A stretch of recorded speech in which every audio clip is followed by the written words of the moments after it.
Bismillahirrahmanirrahim. Assalamualaikum warahmatullahi wabarakatuh. Innal hamdalillah nahmaduhu wa nasta'inuhu wa nastaghfiruh wa na'udzu billahi min shururi anfusina wa min sayyiati a'malina. May yahdihillahu fala mudilla lahu wa may yudlil fala hadiya lahu. Asyhadu an la ilaha illallah wahdahu la syarikalah wa asyhadu anna Muhammadan abduhu wa rasuluh la nabiyya ba'dah. Allahumma salli wa sallim ala Muhammadin wa ala alihi wa ashabihi wa man tabi'ahum bi ihsani ila yaumil. Ma'asyiral muslimin, jamaah salat maghrib dan isya Masjid At-Thayyibah yang dimuliakan Allah. Alhamdulillah hari ini kita berada di tanggal 17 Agustus yang bertepatan dengan tanggal 3 Rabiul Awal. Hari ini baru saja tadi siang kita dapat berita bahwa salah satu jamaah kita, yaitu Bapak Ahmad Mahfud, meninggalkan kita.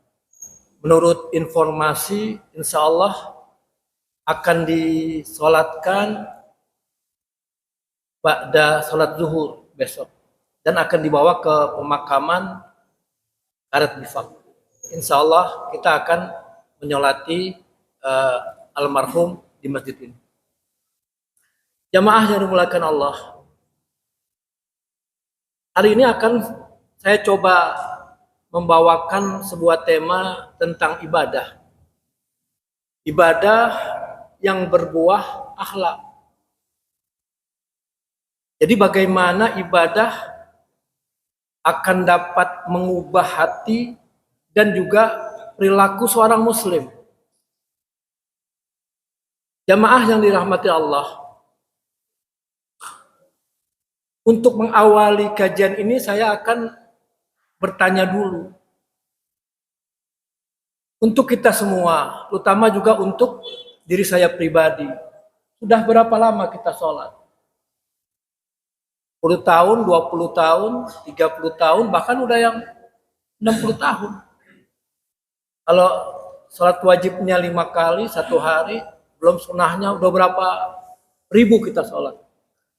Lalu sudah berapa kali kita menghatamkan Al-Quranul Karim, pedoman hidup kita. Lalu sudah berapa tahun puasa yang kita jalankan. Sudah berapa banyak majelis zikir yang kita hadiri. Lalu kemudian kita juga harus bertanya kepada diri kita sendiri, apa yang berubah pada diri kita setelah semua itu kita lakukan. Udah terlalu banyak kita beribadah.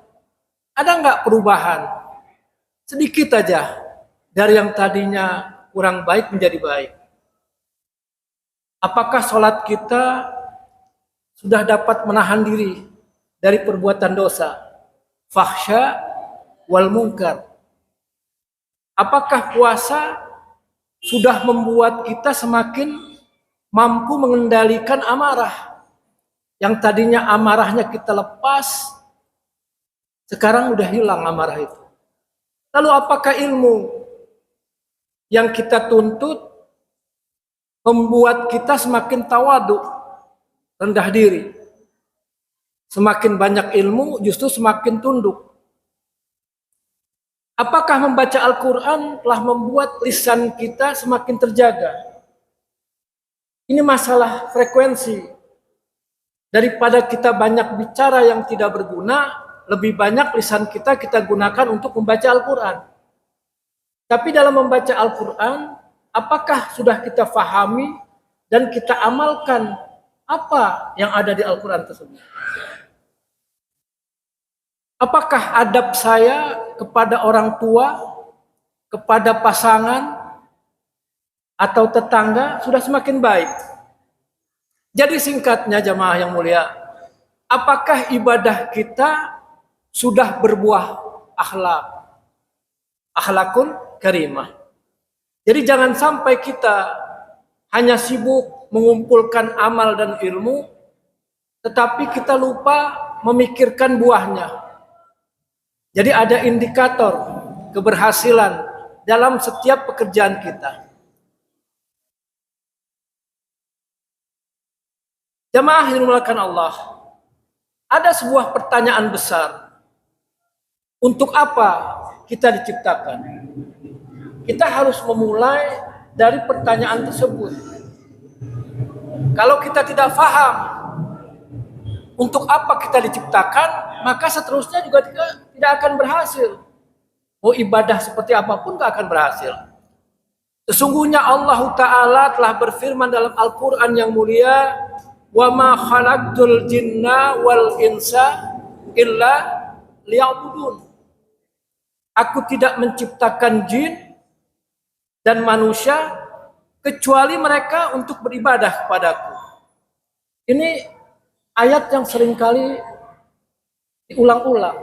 Az-Zariyat 56.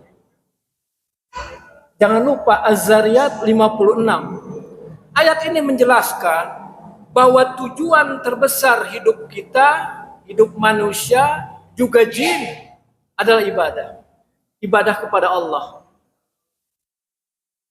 Tetapi apa yang dimaksud dengan ibadah? Ibadah itu secara luas bukan hanya sholat, bukan hanya puasa, bukan hanya infak, sedekah, bukan hanya membaca Al-Quran. Ibadah adalah keseluruhan pekerjaan kita, keseluruhan perkara yang dicintai dan diridhoi oleh Allah. Itu ibadah. Baik yang berkaitan dengan hati, ucapan, maupun juga gerak dari anggota tubuh kita. Hati, lisan, juga anggota tubuh kita. Semua ibadah, asalkan tujuannya adalah karena Allah. Dan Allah ridho kepada apa yang kita lakukan. Maka ikhlas itu juga ibadah.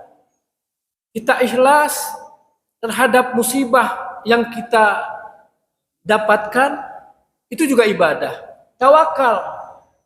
Kita bertawakal kepada Allah. Apabila Allah memberikan sesuatu, yaitu udah Allah memberikan ujian kepada kita. Kita bertawakal. Lalu kita takut kepada Allah. Itu juga ibadah. Enggak takut sama yang lain. Salat ibadah, puasa ibadah, sedekah juga ibadah. Berbakti kepada orang tua juga ibadah. Menjaga lisan juga bagian dari ketaatan kepada Allah. Jamaah yang dimuliakan Allah, karena itu kehidupan seorang muslim seharusnya berada dalam lingkaran yang disebut dengan penghambaan kepada Allah. Bagaimana kalau kita lupa? Ingat mati. Kalau kita lupa, kita ingat mati. Kan orang yang pandai itu, orang yang cerdas adalah orang yang mengingat kematian. Kata Rasulullah. Ingatlah, disebut sebagai pemutus kelezatan dunia, adalah kematian. Jadi pada saat kita lupa, lalai, ingat kematian, kita akan kembali kepada jalan yang lurus. Jamaah yang dimuliakan Allah, ibadah bukan sekedar gerakan. Kita ke masjid, sebuah gerakan, menggerakkan kaki kita, tubuh kita. Tapi bukan hanya itu. Ada sebuah hadis dari Rasulullah SAW, innamal a'malu binniyat. Kalau gerakan kita tidak disertai dengan niat karena Allah, maka nggak ada hasilnya. Semuanya niat. Innamal a'malu binniyat. Ini menunjukkan bahwa ibadah itu bukan hanya perkara yang lahiriah, tapi juga perkara hati. Diiringi dengan perkara hati yang disebut dengan niat. Dua orang sama-sama sholat. di tempat yang sama, gerakannya sama, bacaannya sama Al-Quran, tempatnya sama, sama-sama misalkan umrah ke Masjidil Haram, sama-sama sholat di sana, tapi kualitasnya di sisi Allah bisa berbeda. Karena apa? Karena hati, karena keikhlasan, karena kekhusyuannya dia dalam ibadah, karena pengagungannya kepada Allah berbeda. Niatnya berbeda, hasilnya berbeda. Maka kita ketika berbicara, apakah ibadah kita sudah berbuah akhlak? Bukan berarti kita mengatakan bahwa kalau akhlak seseorang itu belum sempurna, berarti ibadahnya tidak sah. Bukan. Sah tidaknya ibadah itu adalah persoalan fikih.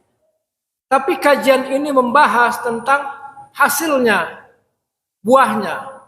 Kita mau beribadah sholat diawali dengan toharoh.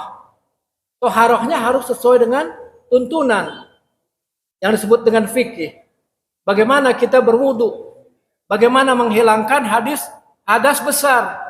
Berwudu menghilangkan hadas kecil. Bagaimana menghilangkan hadas besar? Kita sholat 1000 rakaat pun, kalau toharoh kita salah, kita tidak dalam keadaan suci, Allah tidak terima sholat kita. Dari mulai sana. Tapi di sini, setelah fikih itu kita lakukan, ya, dengan baik aturannya, maka kita akan membahas hasilnya apa. Jadi runtutannya panjang. Fikihnya kita penuhi, kita ibadahnya khusyuk, ikhlas karena Allah, berarti kita sudah memperbaiki hati kita. Berarti kita sudah memperbaiki perilaku kita. Jamaah yang dimuliakan Allah, salat seharusnya melahirkan sebuah pengendalian diri. Allah Ta'ala berfirman, Innas salata tanha anil fahsyai wal munkar. Sesungguhnya salat itu mencegah dari perbuatan keji dan mungkar. Kalau kita salat tidak bisa meninggalkan perbuatan keji dan mungkar, kita tetap melakukan perbuatan itu, maka tidak berbuah salat kita. Bukan hanya frekuensinya yang kita hitung, tapi kualitasnya. Ini kita bisa baca di Al-Quranul Karim surat Al-Ankabut ayat 45. Jadi kita perhatikan kata Allah tanha. Tanha artinya mencegah. Kalau sholatnya benar. Jamaah yang dimuliakan Allah, maka sholat itu bukan sekedar kita berdiri, lalu ruku, sujud, kemudian selesai.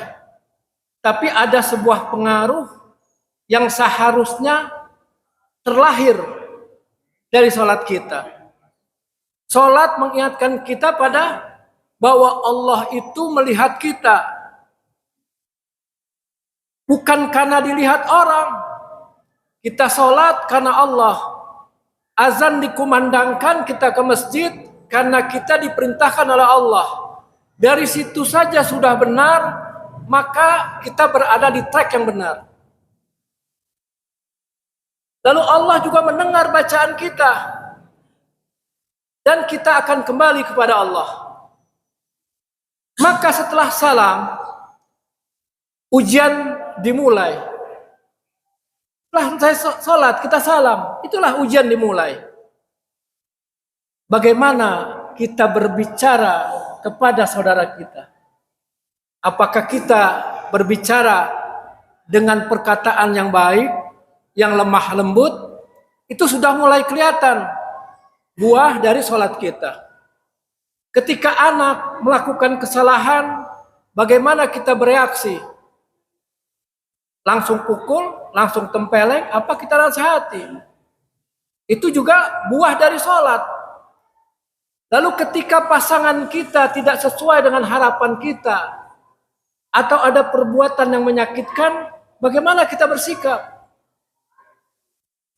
Itu juga harus kita perhatikan. Ketika seseorang menyakiti kita, teman, saudara, atau orang di pasar, apakah kita bisa mampu menahan diri? Karena itu pertanyaan bukan hanya apakah saya sudah sholat, pertanyaannya. Apakah Anda sudah sholat? Sudah, tapi apa buahnya sholat kita? Apakah sholat saya sedang membentuk diri kita kepada pribadi yang meninggalkan fahsya dan meninggalkan kemungkaran? Sekarang kita masuk ke ibadah-ibadah lainnya. Kalau tadi kalau tadi sholat adalah bagaimana kita menghindari, meninggalkan perbuatan fahsya dan mungkar. Sekarang kalau puasa apa? Buahnya dari puasa. Puasa adalah pengendalian diri. Rasulullah Shallallahu Alaihi Wasallam bersabda, "Fa iza kana yaumu saumi ahadikum fala yarfus." Ya, yang pertama, fala yarfus wala yashab.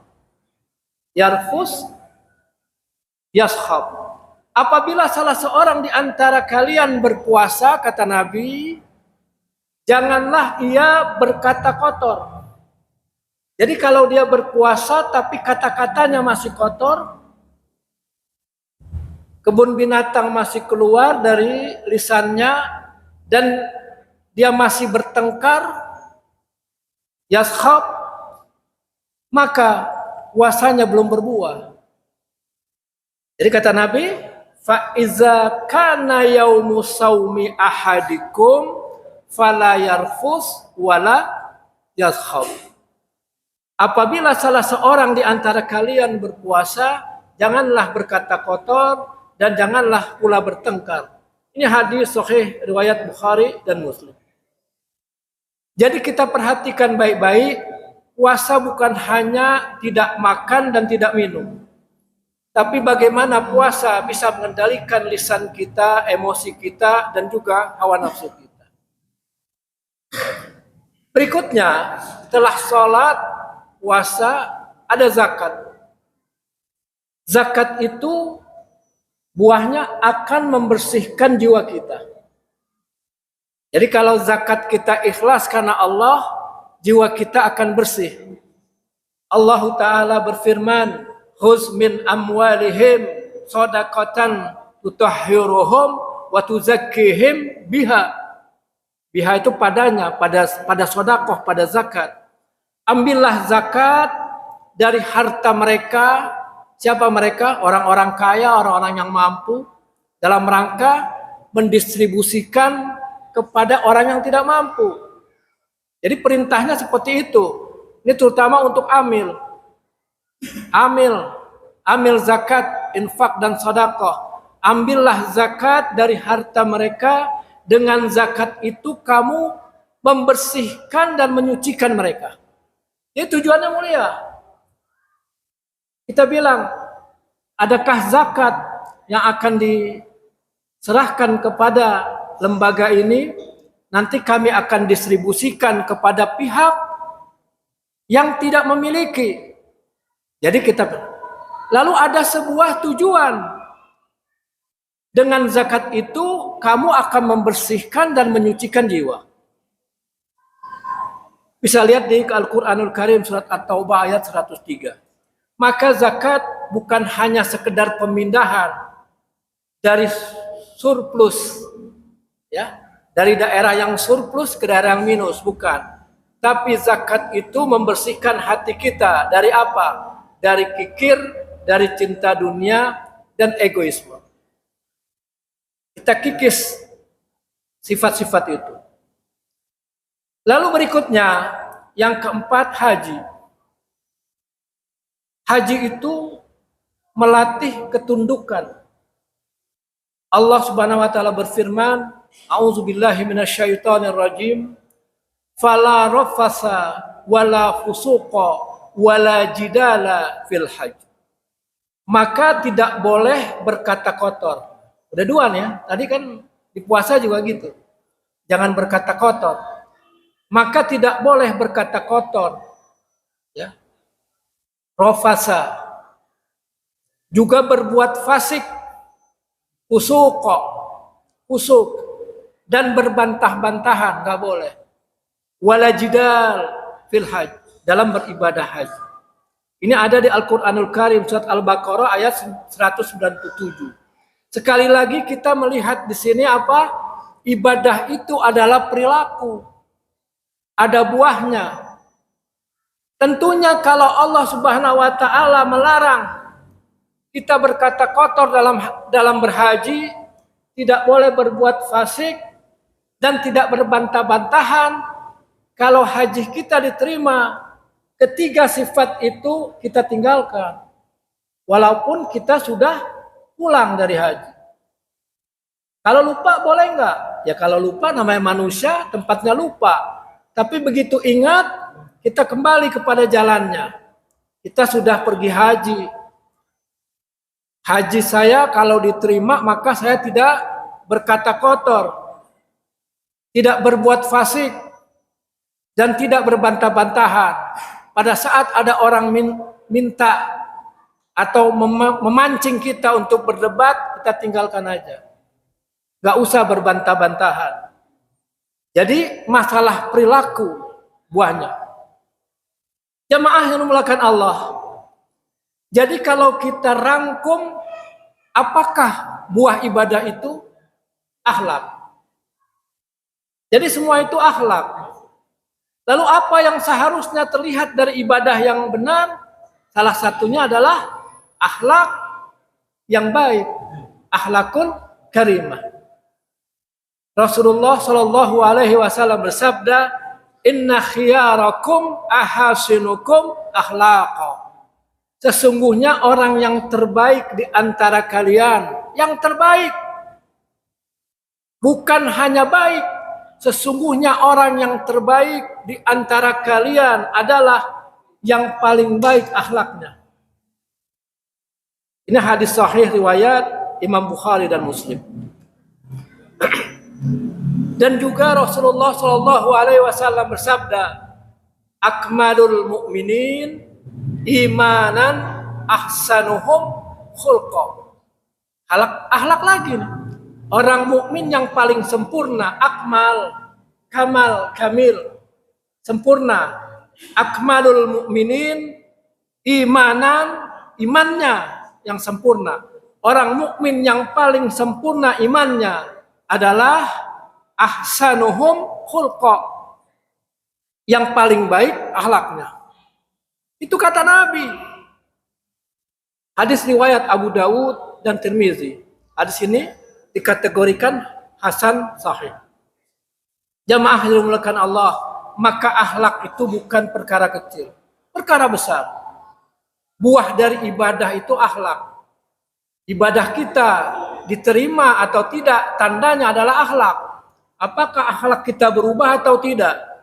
Akhlak adalah bagian penting dari kesempurnaan iman. Jadi akhlak itu dalam hati kita jujur. Paling tidak berusaha jujur. Yang tahu kita jujur itu paling banyak adalah diri kita sendiri. Dan kita berusaha amanah. Kita penyabar, pemaaf, tawadhu, rendah hati, menjaga lisan, tidak berkata kotor, tidak ghibah, tidak fitnah, tidak menyakiti orang lain, baik secara fisik maupun hati. Menyakiti hati orang atau menyakiti tubuh orang, organ tubuh, jasmani, itu juga tidak boleh. Dan kita harus menghormati orang lain. Jamaah yang dimuliakan Allah. Sering kita mendengar ada dua istilah. Yang pertama disebut dengan akhlak, yang kedua adab. Ada sebagian orang bilang kalau akhlak itu adalah buah dari ibadah. Kalau adab itu adalah buah dari ilmu. Di sini kita perlu membedakan secara sederhana. Jadi pendekatan lainnya, akhlak itu lebih dekat kepada karakter dan sifat yang tertanam pada diri kita. Tadi kita tawadu, kita sabar. Misalnya ya tadi ya, sabar, jujur, amanah, tawadu, pemaaf. Sedangkan adab lebih terlihat pada bagaimana interaksi kita kepada orang lain. Kalau tadi akhlak adalah internal kita, kalau adab bagaimana karakter kita pada saat kita berinteraksi kepada orang lain. Bahkan beribadah kepada Allah juga ada adabnya. Berdoa juga begitu. Kita berdoa itu adabnya apa? Kita yakin bahwa Allah akan mengabulkan doa kita. Nggak boleh kita berdoa, kalau Allah ijabah, kalau enggak gimana? Itu nggak boleh. Adab doanya udah salah. Kita berdoa kepada Allah, adabnya kita yakin bahwa Allah akan mengijabah doa kita. Apabila Allah tidak mengijabah sekarang, mungkin nanti. Kalau di dunia juga tidak diijabah, Allah akan memberikan ganjarannya di akhirat. Jadi adab lebih pada bagaimana kita berinteraksi kepada pihak lain. Bagaimana karakter tersebut diwujudkan dalam sebuah sikap yang tepat kepada pihak lain. Itulah adab. Jadi luar biasa ya. Ibadah akan melahirkan atau berbuah akhlak yang baik yang tertanam dalam internal diri kita. Lalu pada saat kita berinteraksi kepada pihak lain, kita melahirkan adab yang baik. Panjang. Akhlak adalah sesuatu yang sifatnya dihormati. Akhlak yang baik. Contohnya, ada adab kepada orang tua. Jadi kalau akhlak yang berupa kehormatan, kita hormat kepada orang lain, artinya contohnya kita beradab kepada orang tua. Berinteraksi kepada orang tua dengan nilai-nilai akhlak yang baik yang ada pada internal diri kita. Lalu tawadu, adab kepada guru, rendah hati. Jangan kepada guru kita membantah terus kepada guru. Lalu akhlak sabar gimana? Adab ketika menghadapi perbedaan. Sabar. Tidak semua orang mau sama pendapat dengan kita.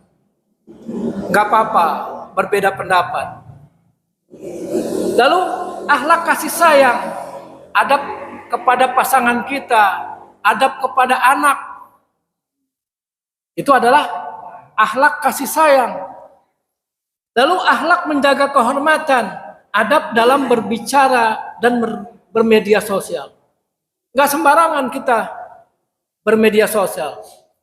Jadi ada menjaga kehormatan orang lain. Itu tertanam dalam diri kita. Dan pada saat kita berinteraksi di media sosial, kita menjaga kehormatan orang lain. Nggak kita zalimi orang di depan umum. Kita buka aibnya. Bukan begitu.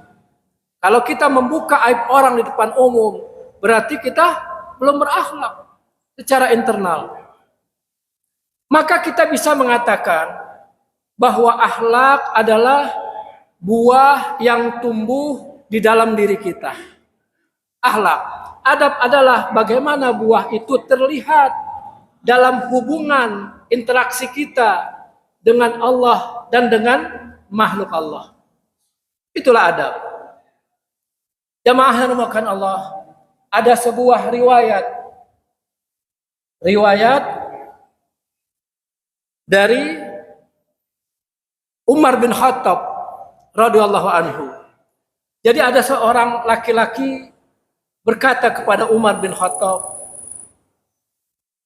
sesungguhnya kata laki-laki tersebut, hai Umar, sesungguhnya laki-laki itu, si fulan itu orangnya baik.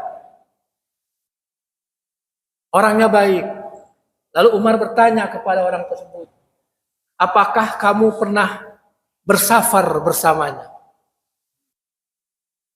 Berjalan sama-sama satu perjalanan yang cukup jauh. Lalu orang tersebut menjawab, belum. Ya Amirul Mukminin, belum pernah. Itu pertanyaan pertama dari Umar. Pertanyaan keduanya, apakah kamu pernah bermuamalah dengan orang itu? Berjual beli? Kata orang itu, belum. Ya Umar. Pertanyaan ketiga, apakah kamu pernah memberikan kepada dia amanah? Belum pernah. Kata Umar, kalau begitu kamu belum mengenal dia. Jadi seseorang itu, ya, kalau kita mau tahu tentang akhlaknya, tentang perilakunya, tentang adabnya, tentang kelakuannya, maka kita harus menjalani 3 yang tadi. Kita mencari teman yang baik, harus punya 3 itu. SMA. Ya, tadi ada kan? Apakah sudah safar? Apakah sudah bermuamalah? Ya. Yang terakhir, apakah sudah memberinya amanah? Amanah, SMA. Safar, muamalah, amanah. Kalau belum, kita nggak tahu orang itu. Maka itu kita sangat tahu persis dengan orang-orang yang tinggal serumah dengan kita. Kita tahu persis. Istri kita, anak kita tahu. Baru napas saja kita udah tahu mau ngapain dia. Karena kita hidup sama-sama.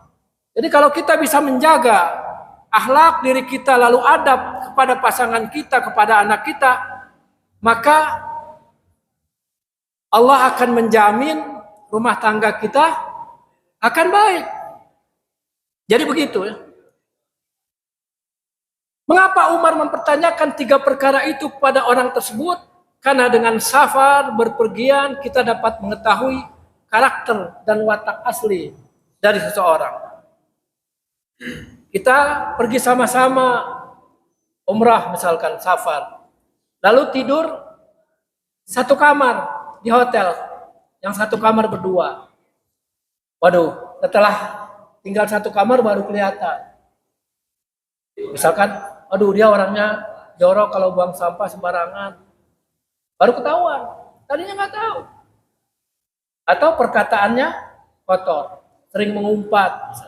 Atau dia baik, berkatanya halus, tidak pernah menyakiti. Sama temannya, apakah kalau mempersilahkan sesuatu yang enak, yang baik, temannya disuruh duluan.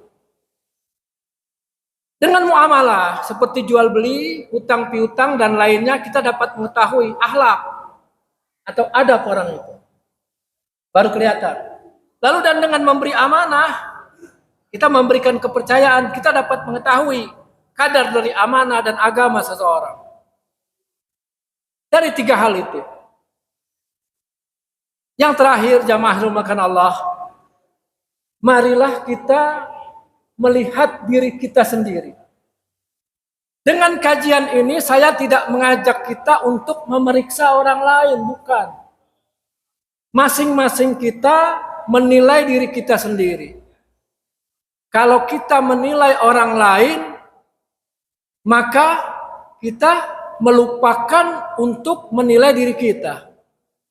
Orang lain jelek aja. Tapi kalau masing-masing kita menilai diri kita, semua kita menilai, ada kekurangan kita perbaiki, maka kita semua akan selamat. Katanya orang, kalau kita menunjuk dengan 1 jari, 4 jari mengarah ke tubuh kita. Kalau kita kasih orang 1 jempol, jempol yang lain kita ambil sendiri.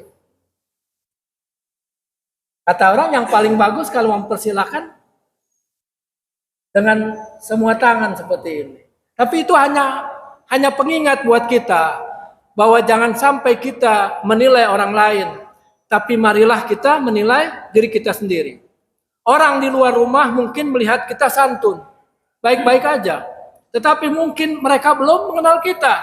Bagaimana kita ketika sedang marah, sedang kecewa, disitulah akhlak kita diuji. Jamaah yang dimuliakan Allah, jangan sampai kita hanya sibuk mengurusi, menghitung berapa banyak ibadah kita. Tapi lupa bertanya, apa buah dari ibadah saya? Jangan hanya bertanya berapa banyak ilmu yang sudah saya pelajari, tapi bertanyalah kepada diri sendiri, apa yang ilmu itu ubah kepada diri kita. Kita tanya kepada diri kita sudah banyak mencari ilmu, lalu apa perubahan pada diri kita? Mungkin itu yang bisa saya sampaikan. Lebih dan kurang saya mohon maaf. Apabila ini benar tentunya dari Allah Subhanahu wa taala. Apabila salah itu dari kebodohan saya. Karena ilmu itu dari Allah. Subhanakallahumma wa bihamdik asyhadu an la ilaha illa anta astaghfiruka wa atubu ilaik. Billahi taufiq wal hidayah wal afu minkum. Wassalamualaikum warahmatullahi wabarakatuh.